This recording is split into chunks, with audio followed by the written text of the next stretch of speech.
যদি আপুনি crime thriller ভাল পায় তেনেহ'লে মোৰ পাৰ্চনেল ৰেকমেণ্ডেশ্যন এই 5খন Malayalam film that will love it. ফাৰ্ষ্টখন হ'ল ইৰুল।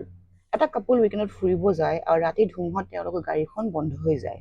ওচৰত এটা ঘৰ দেখি তেওঁলোকে সেই ঘৰটোত আশ্ৰয় ল'ব যায়।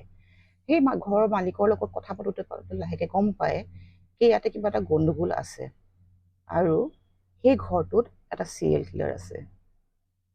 এইখন চাব পাব আপোনালোকে নেটফ্লিক্সত। ছেকেণ্ডখন হ'ল ইৰাত্তা। এইখন হ'ল এহাল আইডেণ্টিকেল টুইনছৰ ষ্টৰী। দুজনে পুলিচত কাম কৰে, ডাঙৰজন পুলিচৰ ডাঙৰ বিষয়া আৰু তেওঁক চবে ৰেচপেক্ট কৰে আৰু ভাল পায়, আৰু সৰুজন এজন চিম্পল ইন্সপেক্টৰ, তেওঁক কোনো ভাল নাপায়, তেওঁক চবৰ লগতে কাজিয়া। এদিন পুলিচ ষ্টেচনত তেওঁক কোনোবাই গুলি মাৰি হত্যা কৰে আৰু সেইটো সময়ত 3জন বেলেগ আৰু ইন্সপেক্টৰ আছিল যাৰ লগত তেওঁৰ কাজিয়া আছিলে। এতিয়া কোনে তেওঁক মাৰে আৰু কিয় মাৰে এইটো জানিবলৈ চাওক ইৰাত্তা অন প্ৰাইম ভিডিঅ'। 3 নম্বৰ হ'ল আনৱেশ্বিপিন কণ্ডিক্টুম। আৰু নকওঁ, এবাৰে কৈছোঁ।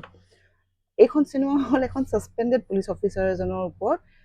তেওঁক এটা ছাছপেনশ্যনৰ পৰা আনি পেলাই এটা মাৰ্ডাৰ মিষ্ট্ৰী ছল্ভ কৰিব দিয়ে।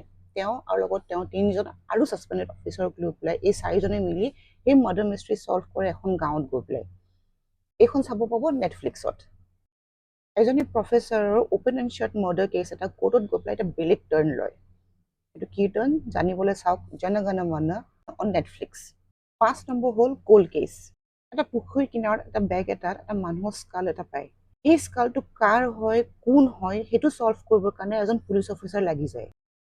এইফালে এজনী জাৰ্নেলিষ্টক এটা আত্মাই দিগদাৰ কৰে এটা মিষ্ট্ৰী ছল্ভ কৰিবলৈ। জানিবলৈ চাওক cold case on prime video'.